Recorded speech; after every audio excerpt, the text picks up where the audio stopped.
अस्सलाम वालेकुम, this is Uzair Abrar from the brand Corp. आज की जो वीडियो है वो एजुकेशनल वीडियो के साथ साथ एक प्रोडक्ट रिव्यू वीडियो भी होगी कि जिसके अंदर हम उस प्रोडक्ट की कंस्ट्रक्शन को लेकर बात करेंगे और उसके साथ साथ कुछ एजुकेशनल आस्पेक्ट्स फुटवेयर से रिलेटेड और ह्यूमन बॉडी से रिलेटेड होंगे जो आपको हेल्प करेंगे डिसीजन मेकिंग में whether to buy this shoe और any other shoe from anywhere in the world. इस वीडियो को मैं टाइटल दूंगा biomechanics of a human body. Biomechanics एक ऐसी इंजीनियरिंग का नाम है कि उसके अंदर जो सबसे पहली चीज़ आती है वो आती है गेट साइकिल। इट्स नॉट दरवाजे वाला gate, it's GAIT, gait cycle.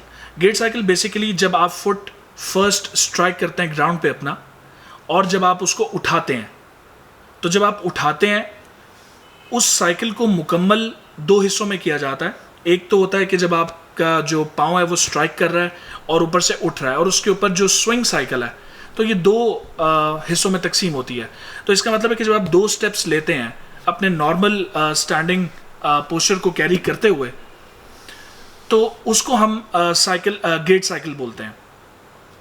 अब गेट साइकिल बेसिकली इसकी जो फर्दर हमने जो एक पॉइंट डिस्कस किया था मेरे पिछले व्लॉग्स में, आप देखेंगे मैं इंशाल्लाह इस वीडियो के नीचे उसका जो व्लॉग का लिंक है वो भी मेंशन कर दूंगा, जिसके अंदर हमने pronation, over pronation, severe over pronation और सुपिनेशन को डिस्कस किया था और ये देखा था हमने कि कौन सा शू हमें बाय करना चाहिए। वो दो व्लॉग्स मैंने इसके ऊपर बनाए थे, तो वो आप ज़रूर देखिएगा इसके साथ साथ, ताकि आपको आइडिया हो जाए कि जब आप किसी भी शू को बाय करते हैं तो उसके अंदर कौन सी चीज़ों को देखा जाता है और किस तरीके से आप उसको बाय करें। बेसिकली ये वाला जो टॉपिक है वो फिजियोथेरेपिस्ट के अंडर आता है, लेकिन मैं बहुत ज़्यादा तफसीलात के अंदर गेट साइकिल के जो सब कैटेगरीज और डिविजन्स है उसके अंदर नहीं जाऊँगा। बहुत जनरल रखूँगा बातों को ताकि आपकी समझ में आ सके। जो प्रोडक्ट आज हम रिव्यू के लिए लेकर आए हैं और जिसको हम इंशाल्लाह इस वीडियो के फ़ौरन बाद लॉन्च भी कर देंगे, उसका नाम है प्रोपे। जैसे कि आप देख रहे हैं कि ये PROPET, टी यहाँ पे साइलेंट हो जाता है, इसका जो सही प्रोनाउंसिएशन है वो प्रोपे है। USA incorporation, made in China footwear. Basically ये एक ऐसी कंपनी है, फुटवेयर मेकिंग कंपनी है, जो कि डायबिटिक शूज़ बनाती है, मेडिकेटेड शूज़ बनाती है, मेडिकेटेड स्नीकर्स बनाती है और मेडिकेटेड स्लीपर्स बनाती है। तो जो आज हमारे पास प्रोडक्ट मौजूद है वो इन्हीं की मैन्युफैक्चर्ड मेडिकेटेड सैंडल मौजूद है, जो कि मर्द हजरात में बहुत ज़्यादा फेमस है। और ये जो प्रोडक्ट है वो बहुत ज़्यादा फेमस है US टेरिटरी में और इंटरनेशनली भी काफ़ी वेल रिनाउंड है। आप इसकी जो वेबसाइट है वहाँ पर आप जाके देख सकते हैं। इस प्रोडक्ट का जो नाम है वो E1 है और हमारे पास इस प्रोडक्ट के अंदर 3 कलर्स मौजूद हैं। पहले मैं आपको कलर्स दिखाऊंगा, उसके बाद हम उसकी कंस्ट्रक्शन के ऊपर बात करेंगे और फिर देखेंगे कि ये कौन से अफराद हैं जिनके लिए बहुत सूटेबल है और कौन से अफराद जो अक्सर ऑर्थोपेडिक के मसाइल का शिकार रहते हैं, फीट मसाइल का शिकार रहते हैं। डायबिटिक जो अफराद हैं उनको अक्सर ऐसा होता है कि फुटवेयर नहीं मिलता, और ख़ास तौर पे ऐसा फुटवेयर जिसके अंदर वेंटिलेशन वाला चक्कर हो, क्योंकि सैंडल का मतलब ही यही होता है कि इसके अंदर वेंटिलेशन होनी चाहिए। और डेफिनेटली जिन लोगों को शूज़ नहीं मिलते वो सैंडल्स की तरफ मूव करते हैं, लेकिन सैंडल्स के साथ एक फिनोमेना बड़ा अजीब सा होता है, वो मैं साथ साथ इंशाल्लाह जिक्र करूँगा, तो उसको देखेंगे। ये इसका बॉक्स पैकेट है हमारे पास।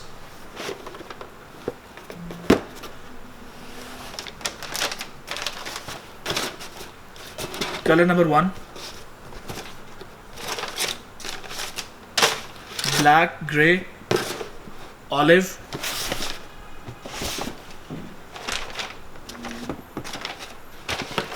And grey 1। ये 3 कलर्स हमारे पास इस सैंडल में मौजूद हैं, जिसका नाम प्रोपे E1 है। इट्स अ मेडिकेटेड सैंडल जो कि डायबिटिक अफराद और उन तमाम अफराद जो ऑर्थोपेडिक मसाइल का शिकार होते हैं या रहते हैं और उनको प्रोनेशन का सामना करना पड़ता है या सिवियर ओवर प्रोनेशन का सामना करना पड़ता है, उनके लिए आर्टिकल बहुत अच्छा है। सबसे पहले थोड़ा सा 3D लुक ले लेंगे तीनों कलर्स का, ताकि आपको प्रोडक्ट अंडरस्टैंडिंग हो जाए कि वो किस तरीके से डिज़ाइन की गई है।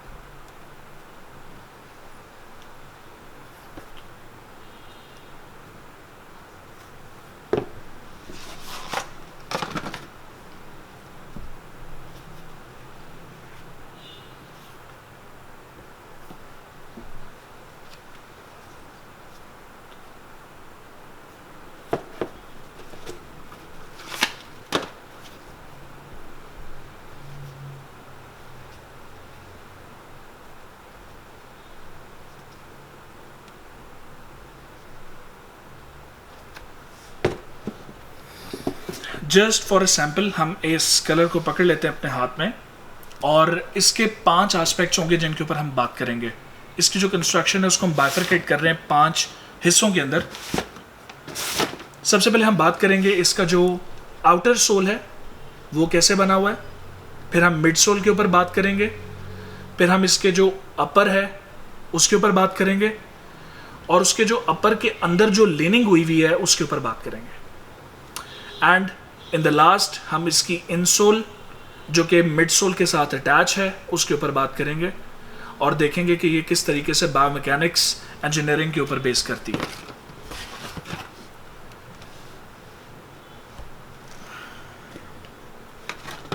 सबसे पहले हमारे पास जो एरिया आता है वो आता है आउटर सोल।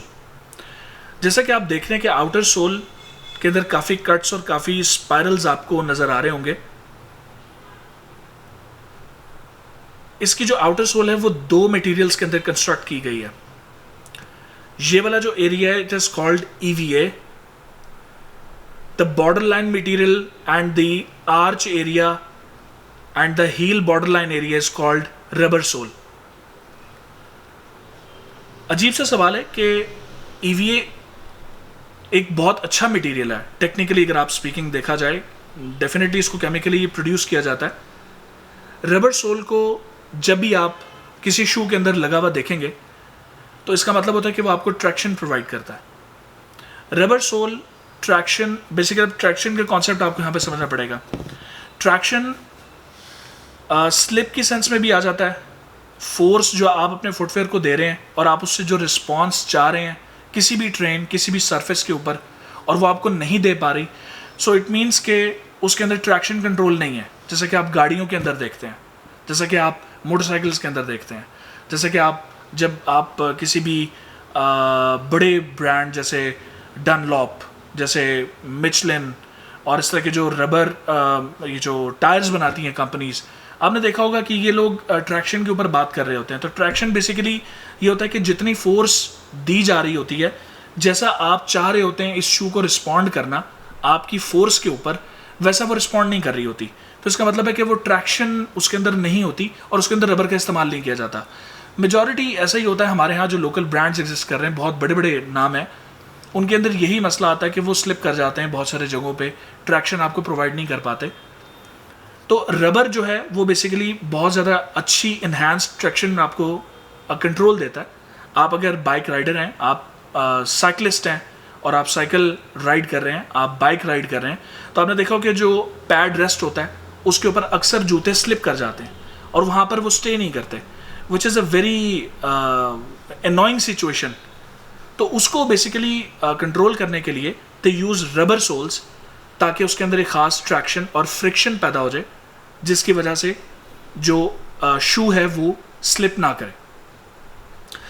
अब उन्होंने इसको मिक्सचर क्यों किया इसके साथ, EVA मटेरियल के साथ, जो कि मिड सोल के ऊपर हम आउटर सोल से निकल के मिड सोल के ऊपर आ रहे हैं। Mid sole basically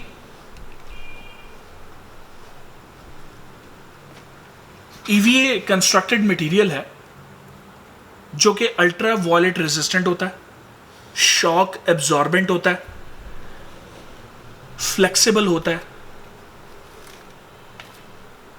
flexible, soft, basically it is like a rubber, but इसको ड्यूरेबिलिटी, इसको फ्लेक्सिबिलिटी, अल्ट्रा वायलेट रेज जो आती हैं उनसे प्रोटेक्शन के लिए, रेजिस्टेंस के लिए, और जो क्रैक्स पड़ जाते हैं। आपने अक्सर देखा होगा कि जो लो क्वालिटी प्रोडक्ट्स होती हैं उनकी जो सोल्स हैं उनको क्रैक पड़ जाता है, टूटा हुआ क्रैक होता है। मैं रिंकल की बात नहीं कर रहा, मैं क्रैक की बात कर रहा हूँ। तो वो मटेरियल्स होते हैं, वो different plastic sort of materials होते हैं। प्लास्टिक को क्रैक पड़ जाता है, जो EVA होता है उसको क्रैक नहीं पड़ता, रिंकल्स आते हैं, दैट्स ऑल। सो EVA आपने समझ लिया कि इसकी जो कंस्ट्रक्शन है मिड सोल की वो EVA मटेरियल के अंदर है।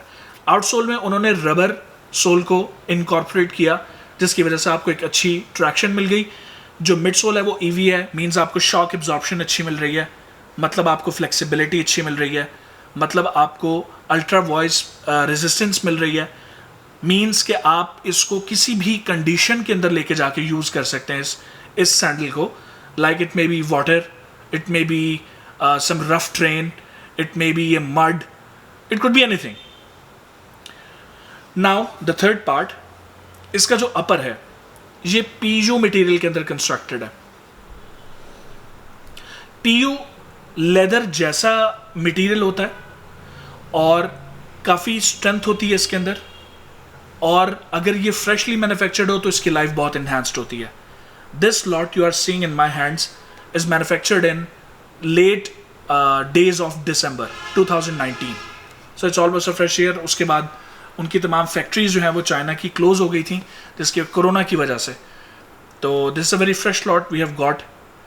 और अब आ जाते हैं जो मोस्ट इंपॉर्टेंट पार्ट है. इसके बाद मैं इंसोल के ऊपर बात करूंगा कि वो हमारे वॉकिंग पोस्चर के ऊपर कैसे असरअंदाज होता है. एक फिनोमेना आपने देखा होगा जो कि बहुत वियर्ड सा लगता है. वियर्ड इन द सेंस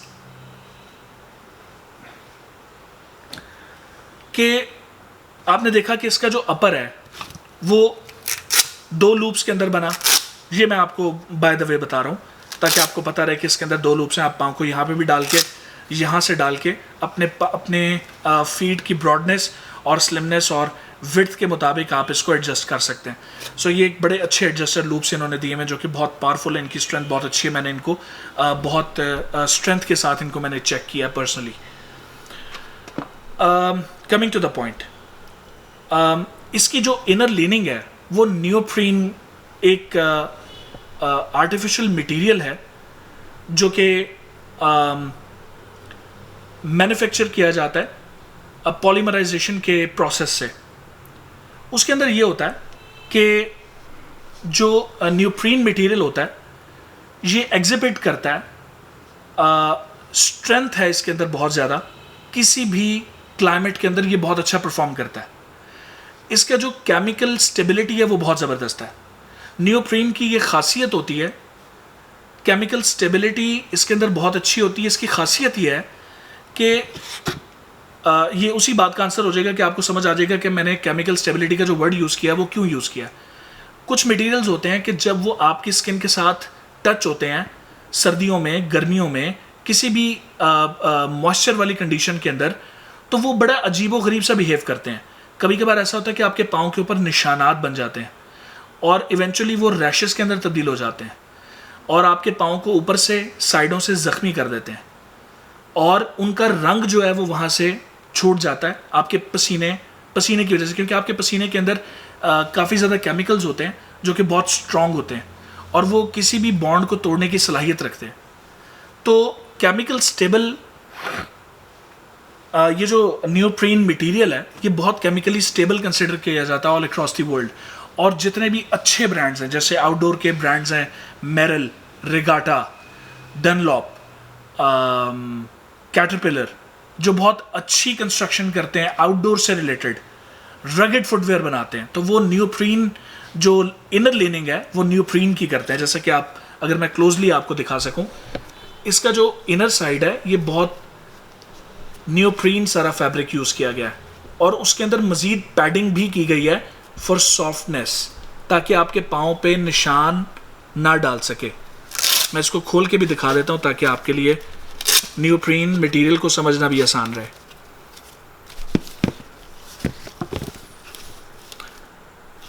इसी ने आपके अपर को ग्रिप करना है और इसी ने आपको फ्रिक्शन भी देनी है, गर्मियों के अंदर भी, सर्दियों के अंदर. बड़ा वियर्ड सा फिनोमेना है हमारे यहाँ. आपने कुछ हजरात को देखा होगा कि वो सैंडल्स के साथ साथ सॉक्स को भी वेयर कर रहे होते हैं. सो पहले तो वो बड़ी कोशिश करते हैं कि उनका वो ये सॉक्स ना पहने और हम लोग देख के ज़रा हंस रहे होते हैं कि यार ये सॉक्स क्यों पहन रहे हैं सैंडल्स के साथ. कुछ लोग तो वैसे ही अपने पाँव को खुला रखना पसंद नहीं करते, लेकिन कुछ ऐसे भी अफराद हैं वो कहते हैं कि उनके ना पाँव के ऊपर निशान बन जाते हैं स्ट्रैप्स के. ये जो स्ट्रैप्स हैं इनके निशान बन जाते हैं. क्यों? क्योंकि वो ऐसी सैंडल ज़ेब तन करते हैं कि जिसके अंदर नियोप्रीन लीनिंग नहीं इस्तेमाल की जाती और किसी भी टेम्परेचर के अंदर इसकी जो फ्लेक्सिबिलिटी है वो बहुत ज़बरदस्त है. और वर्ल्ड एक्लेम्ड है कि नियोप्रीन जो मटेरियल है वो इसी पर्पस को सल्यूट करने के लिए इस्तेमाल किया जाता है कि ताकि ना तो निशान पड़ें और डोरलेस रहे मैक्सिमम हद तक, और इसकी जो फ्लेक्सिबिलिटी है वो टेम्परेचर के अकॉर्डिंगली फ्लेक्सिबल रहता है ये। लास्ट बट नॉट लीस्ट, इसका जो आखिर वाला सबसे इम्पॉर्टेंट पार्ट है वो इसकी इनर सोल है, जो कि अटैच है इसके मिड सोल के साथ, दिस वन। अब मैं इसके कुछ एंगल्स आपको दिखाना चाहता हूँ। पहले आप एंगल ज़रा मुलाहिजा कीजिएगा। आप देख रहे हैं ये हील एरिया, आर्च एरिया थोड़ा सा अपलिफ्ट, फिर 4 फुट का एरिया थोड़ा सा डाउन, और आपके टोज जहाँ पे आएंगे वो थोड़ा सा अपलिफ्ट। अपलिफ्ट उन्होंने यहाँ से इसलिए किया क्योंकि आपके चलने के पोस्चर को ये पुरसुकून बना सके और एफर्टलेस कर सके आपको, आपके चलने को, जस्ट लाइक दिस। इसको जो उठाने का मकसद है वो एक तो ये होता है, दूसरा ये होता है कि जो थोड़ा सा पानी ज़मीन पे अक्सर पड़ा होता है या कोई मड होती है वो आपके पाँव या उंगलियों को ना लगे। इस एरिया को अपलिफ्ट करने का ये मकसद होता है। फर्स्ट जो इनिशियल प्राइमरी मकसद है वो आपकी वॉकिंग पोस्चर को रिलैक्स्ड और कंफर्टेबल बनाना है।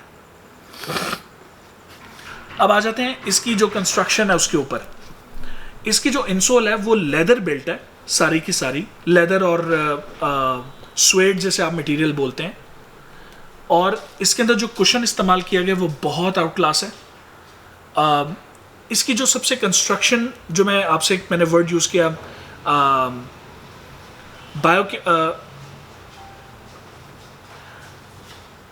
इसके जो बायो मैकेनिक्स हैं जिसके ऊपर ये डिज़ाइन किया गया वो इस तरीके से डिज़ाइन किया गया कि इसकी जो outer side of the heel है उसको थोड़ा सा अपलिफ्ट रखा गया है। आपकी जो हील एरिया है वो यहाँ पे आके प्लेस होगी, मतलब आपकी हील को वो खुद बताएगा इंसोल कि आपकी हील ने कहाँ पे प्लेस होना है। उसके बाद जो आर्च अपलिफ्ट है, अब मैं इसको थोड़ा सा यूज़ हुई होती है ना तो मैं आपको इसकी लाइनिंग बता देता हूँ। उन्होंने बहुत ज़बरदस्त तरीके से इसको मर्ज किया है इसके अंदर, यहाँ से आर्च को थोड़ा सा अपलिफ्ट कर दिया है। इसकी वजह यह है कि आपका जो टोटल बॉडी वेट है वो 2 हिस्सों के ऊपर स्टैंड कर रहा होता है, 4 फुट और हील एरिया। जब आर्च को लिफ्ट कर देते हैं तो इट मीन्स कि वो आपका जो बॉडी वेट है वो इस तरीके से डिस्ट्रीब्यूट हो जाता है ऑल अक्रॉस द सोल। आपका जो बॉडी वेट है वो सेंट्रलाइज हो जाता है, जिसकी वजह से आपको बहुत ज़्यादा हेल्प मिलती है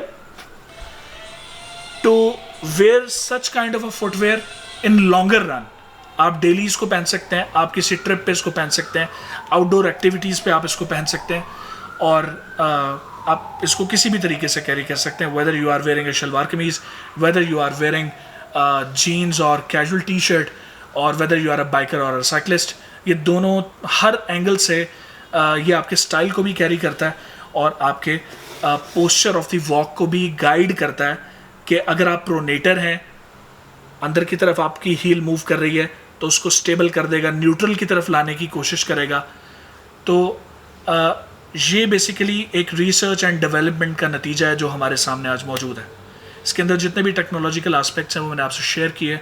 उम्मीद है कि आपको ये रिव्यू पसंद आएगा, और जो एजुकेशनल रिव्यू था उसके अंदर जो पॉइंट्स मैंने आपसे शेयर किए, उम्मीद है कि वो आपकी नेक्स्ट परचेजेस में आपके माइंड को उसकी गिरें खोलेंगी और आप सवाल करेंगे लेने से पहले कि आपको किस तरीके का फुटवेयर सूट करता है। इस पसीने के लिए माजरत, क्योंकि हवा इधर नहीं है। Uzair Ibrar signing off.